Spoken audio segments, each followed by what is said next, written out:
ഇപ്പൊ ഒരുപാട് യൂട്യൂബേഴ്സിൽ പറയുന്നൊരു കാര്യമാണ് നമ്മുടെ വിഷ്ണു കഞ്ചാവ് കേസിലെ പ്രതിയാണ്, കൊടും ഭീകരനാണ്, അതുപോലുള്ള ഒരുപാട് കേസുകൾ വിഷ്ണുവിന്റെ പേരിലുണ്ട്.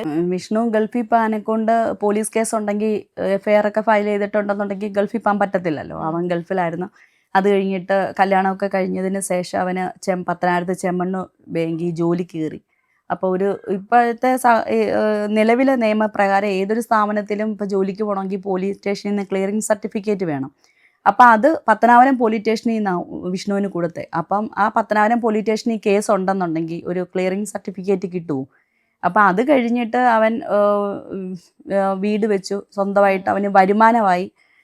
അവർ ഇഷ്ടം പോലെ കൊളാബും വീഡിയോയും ഒക്കെ ചെയ്ത് അവർക്കൊരു വരുമാനമായി. അവരുടെ വരുമാനത്തിൽ അവർ ജീവിക്കുന്നു.